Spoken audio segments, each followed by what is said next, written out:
On a cold December morning in 2010, traffic along Ocean Parkway moved like it always does, fast and mostly oblivious. Out on that long, flat strip of road that runs between the marsh and the Atlantic off Long Island's south shore, the beach in winter looks almost peaceful. Sand dunes, dead grass bowing in the wind, gray water stretching out to the horizon. It's the kind of place New Yorkers drive past on their way somewhere else. But that morning, a Suffolk County police officer and his K-9 weren't there to admire the view. They were looking for a missing woman. The officer walked the shoulder of the parkway while his dog, trained to sniff out human remains, pushed into the scrub brush that separates the asphalt from the sand. The search had been going on for months. The missing woman, 20-something, a young escort who'd vanished after a panicked 911 call from a gated community nearby, hadn't been seen since May. A lot of people assumed the worst, but no one expected what that dog was about to find. The shepherd suddenly froze, nose locked on one spot in a thicket of low, scrubby trees. Then he started to dig. Under a light dusting of snow, the officer saw burlap, old, fraying, wrapped around something. He radioed it in. More officers arrived, pushed through the brush, and carefully pulled back the covering. It wasn't the woman they were looking for. It was someone else. And over the next days and weeks, as officers widened their search along the edge of that lonely highway, Ocean Parkway began giving up its secrets. First one body, then another. For within a quarter-mile. Then more, stretching east and west along the sand. By the time the search was over, at least 11 sets of human remains would be uncovered along that corridor and on nearby beaches. Almost all of them belonged to women. Almost all of those women had been doing sex work. Many of them had advertised online. The press would call it the Gilgo Beach murders. Locals and online sleuths would give the killer a nickname, LISK, the Long Island serial killer. But this story doesn't actually start with a serial killer. It starts with a woman who was terrified, running for her life through the dark streets of Oak Beach. Her name was Shannan Gilbert. Shannan was 24 years old in 2010, a young woman who'd grown up in upstate New York and, like a lot of people, drifted toward the city looking for opportunity. She'd had a tough life, foster care, mental health struggles, money problems. By the time she ended up in New York, she was doing escort work advertised through Craigslist. It was dangerous, but it paid the bills. On the night of May 1st into the early hours of May 2nd, 2010, Shannan took a call from a client in Oak Beach, a small gated community near Gilgo Beach. She rode out with a driver to the client's house. At some point, something went very wrong. We know she dialed 911. Dispatchers would later describe her call as frantic, disjointed, hard to follow, Shannan saying someone was after her, that they were trying to kill her. For more than 20 minutes, she stayed on the line as she ran out of the house and into the narrow streets of that sleepy waterfront neighborhood. Residents later reported a young woman banging on doors, asking for help, only to bolt again, scared out of her mind. 2 neighbors called 911.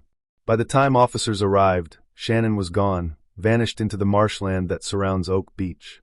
It's worth pausing here for a second, because this is a pattern you'll hear more than once in this case. We have a young woman from a marginalized background, doing criminalized work, interacting with people who have money and power.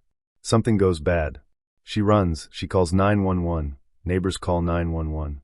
But the urgency that you might expect when a suburban teenager goes missing from a sleepover just isn't there in the same way.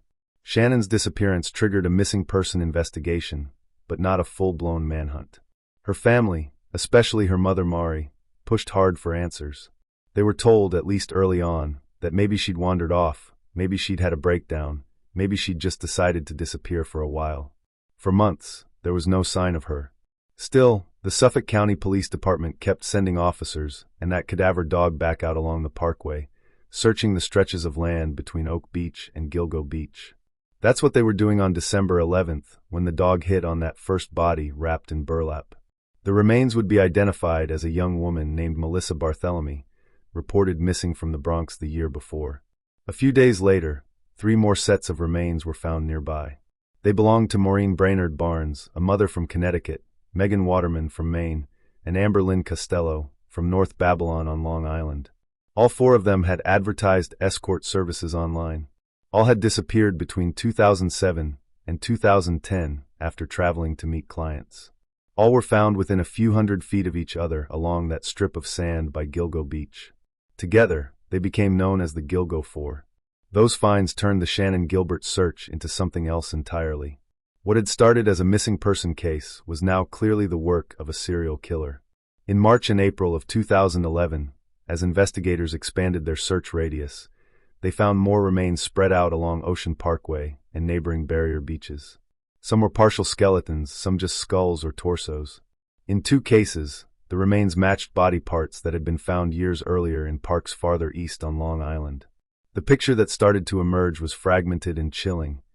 Someone had killed multiple people over nearly 2 decades and scattered their remains across the island. One of the women would eventually be identified as Jessica Taylor, whose torso had been found in Manorville in 2003.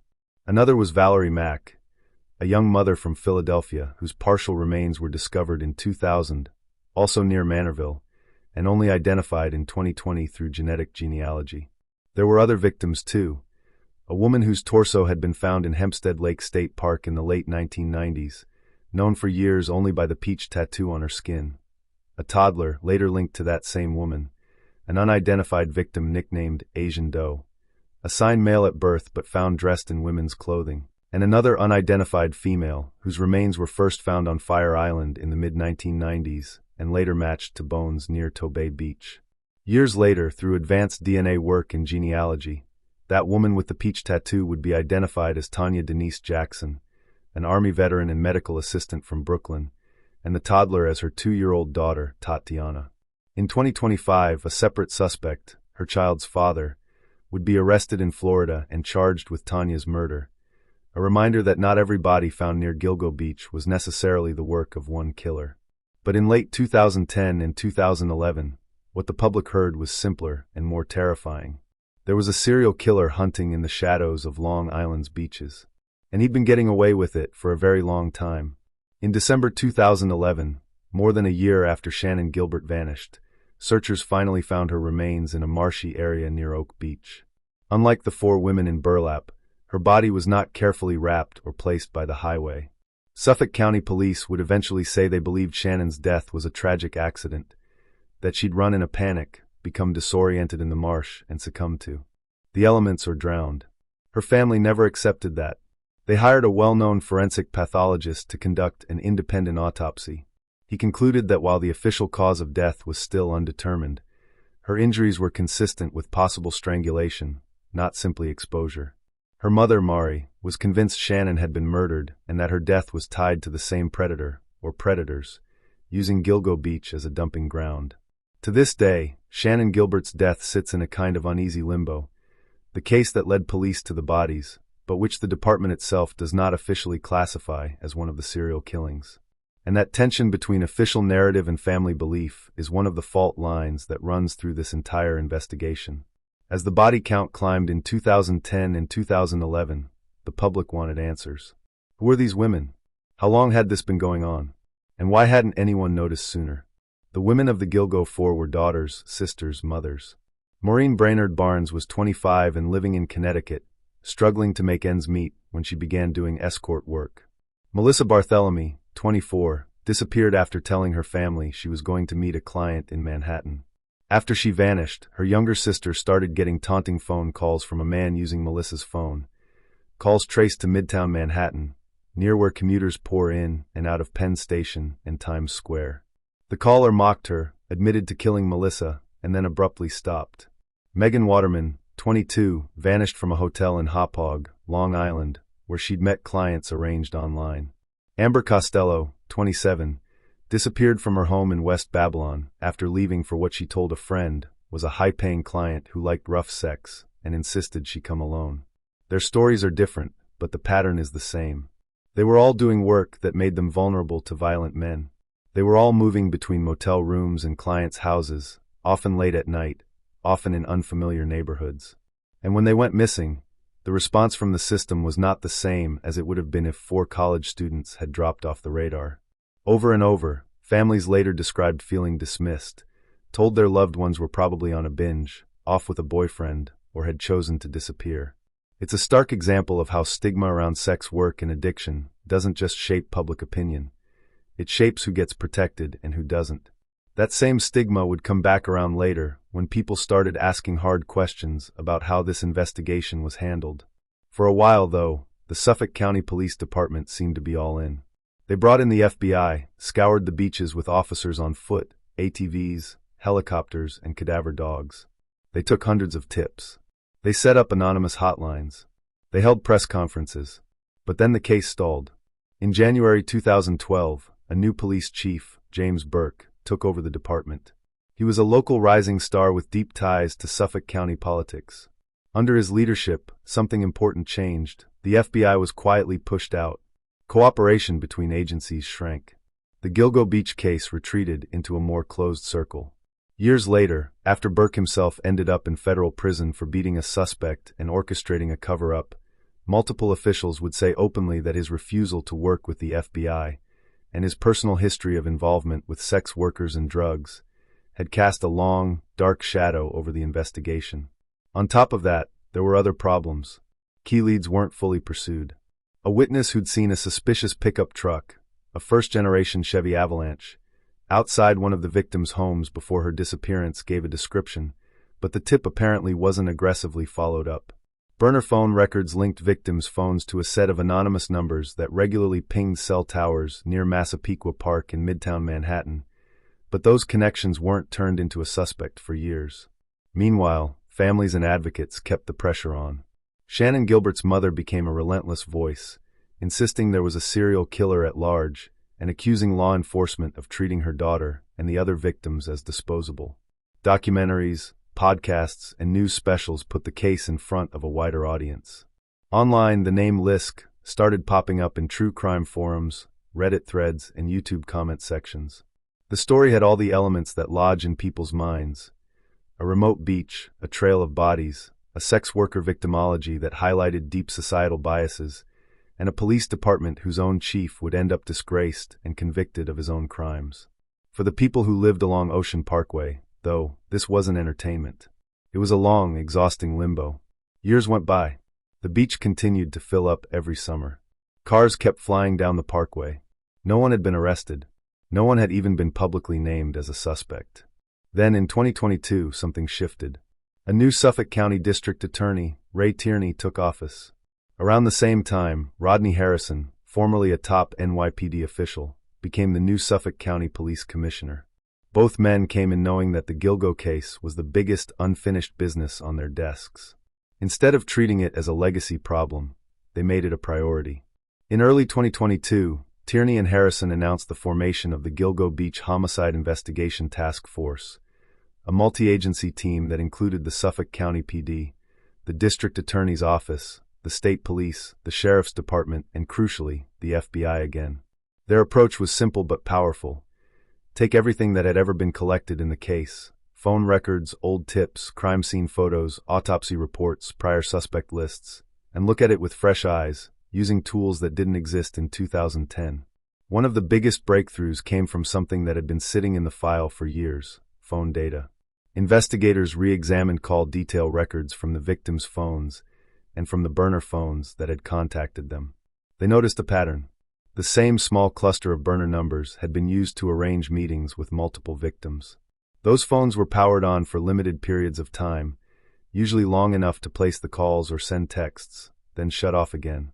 When they were on, they consistently pinged cell towers in two main places: Midtown Manhattan and Massapequa Park, a quiet Long Island suburb not far from the South Shore. Layered on top of that, the task force looked at the taunting calls made to Melissa Barthelomy's family after her disappearance. Those, too, had come from Manhattan, in areas dense with commuters and office workers. Whoever was making them was comfortable moving between the city and the suburbs, and careful enough to use prepaid phones, but not so careful that he never repeated patterns. Now, remember that early tip about the Chevy Avalanche seen outside Amber Costello's home? The task force pulled that up too. They cross-referenced vehicle records, geography, and the phone data, looking for someone who fit the constellation of clues.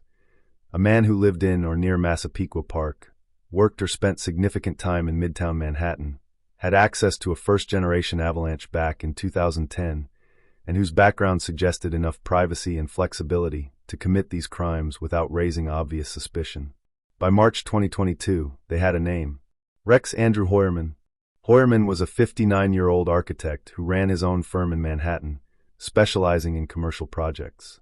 He lived in a small, cluttered red house in Massapequa Park with his wife and children. He took the Long Island Railroad into the city. He'd grown up in that same neighborhood and never really left. To his neighbors, he was odd but unremarkable, tall, heavy-set, often dressed in rumpled business clothes, someone you might see smoking in the front yard or carrying takeout.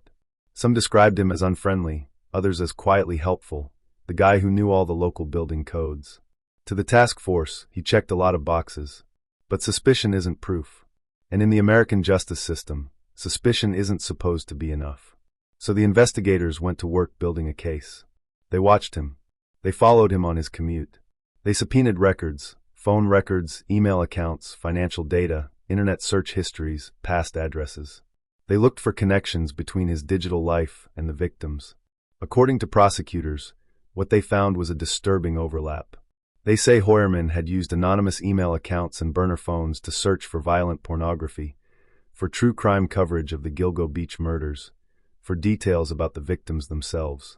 They allege that he scoured the internet for information on how forensic scientists recover DNA and how law enforcement tracks cell phones. They also say that he used burner phones to contact escorts long after the bodies were found, suggesting a pattern that didn't end in 2010. Still, they needed something more concrete, something physical. In early 2023, a surveillance team watched Heuermann walk out of his Manhattan office one day, grab a few slices of pizza, and throw away the box and leftover crust on the sidewalk. They retrieved it. In the lab, forensic scientists swabbed the crust for DNA and compared it to genetic material recovered from a hair found on one of the burlap wrappings used to conceal a victim's body. It wasn't a full profile. Hair without a root doesn't give you as much information as a blood or saliva sample, but the genetic markers they did have matched. In other words, the odds that this random architect's DNA just happened to match hair found on one of the Gilgo victims were extremely small. On top of that, investigators say they found hair from a woman in Heuermann's household, his wife, on multiple victims, which fits with an alleged pattern of him committing his crimes when his family was out of town, then unknowingly transferring household trace evidence onto his victims via his clothing and belongings. They also point to a document recovered from his electronic devices, described in court filings as a kind of planning document or blueprint, that lays out, in cold, methodical language, steps for abducting women, packaging bodies, avoiding detection, and removing trace evidence. Again, it's important to emphasize, these are allegations laid out by prosecutors, not findings from a completed trial. Rex Heuermann, through his attorneys, has maintained his innocence and pleaded not guilty to every charge. But in July 2023, after months of secret grand jury work, the task force made its move. Heuermann was arrested on a Manhattan street, just blocks from his office, and charged with the murders of 3 of the Gilgo Four: Melissa Barthelemy, Megan Waterman, and Amber Costello. Shortly after, he was formally named the prime suspect in the murder of the 4th, Maureen Brainard-Barnes. In January 2024, he was indicted for Maureen's murder as well. That summer, prosecutors filed additional charges linking him to the killings of Jessica Taylor and Sandra Costilla, a woman found murdered in eastern Long Island back in 1993. By the end of 2024, he'd been charged with the murder of Valerie Mack too. 7 women, over 17 years. All of them, prosecutors say, connected to a man who lived in a modest house in Massapequa Park and took the train to work like everyone else. In court documents and press conferences, the district attorney has argued that the similarities in victim selection, disposal locations, and some physical evidence show a clear pattern. Women engaged in sex work, contacted via online advertisements or phone services, lured to meet in or near central Long Island, then killed and dumped in or connected to the same corridor of beaches and parkways. Heuermann's defense team has pushed back hard. They've tried to suppress DNA evidence, arguing that some of the methods used to interpret degraded hair samples are too new and not widely accepted enough to be reliable in court. They've asked the judge to separate the charges into multiple trials, warning that if a jury hears about all 7 victims at once, they might be swayed more by the sheer number of accusations than by the strength of evidence in each case. So far, the judge has mostly sided with the prosecution, ruling that the DNA can be presented and that the 7 charges will be tried together. As of now, Heuermann remains jailed awaiting trial, facing the possibility of dying in prison if convicted. But even as this massive case moves through the courts, the story of the Long Island serial killer isn't neatly wrapped up. For one thing, Heuermann is charged in 7 deaths. There are at least 11 sets of remains linked to the broader Gilgo Beach investigation, plus Shannan Gilbert, whose case sits in its own separate category. There are also other unsolved murders on Long Island that share certain characteristics, but haven't been formally connected to him. For another, as we mentioned earlier, the identification of Peaches as Tanya Jackson and the arrest of a different suspect, someone from her own life, shows there were likely multiple killers using similar dumping grounds over time. The fact that some remains were left in state parks, others in marshes, others along highways complicates any simple, one monster did it all narrative. And then there's Shannan. Officially, Suffolk County Police say there's no evidence she was murdered, and no direct tie between her death and the man now accused of killing 7 other women. Her family and their attorney disagree, pointing to her terrified 911 call, the long delay in finding her, and the pattern of violence around her case as signs that she should be treated as at least a suspicious death, if not a homicide. Her mother, Mari, spent years pushing for that recognition, appearing in documentaries, attending vigils, confronting officials. Tragically, Mari herself was killed in 2016 by another of her daughters during a psychotic episode. She never lived to see an arrest in the Gilgo case. That's part of what makes this story so emotionally heavy. Behind every headline about the Long Island serial killer are families whose lives have been shattered twice, once by the loss of someone they love, and again by the years of uncertainty and, at times, indifference they experienced from the very institutions meant to protect them. It's also a story about how bias and corruption can warp an investigation. When you criminalize the very work victims are doing, when your police chief has his own secret life involving sex workers and drugs, when the FBI is told to back off and key leads are left to gather dust, you're setting the stage for a predator to keep hunting in the dark. Only when new leadership came in, people willing to admit that mistakes had been made and to bring in outside partners, did the case finally move. At the same time, it's a story about advances in technology.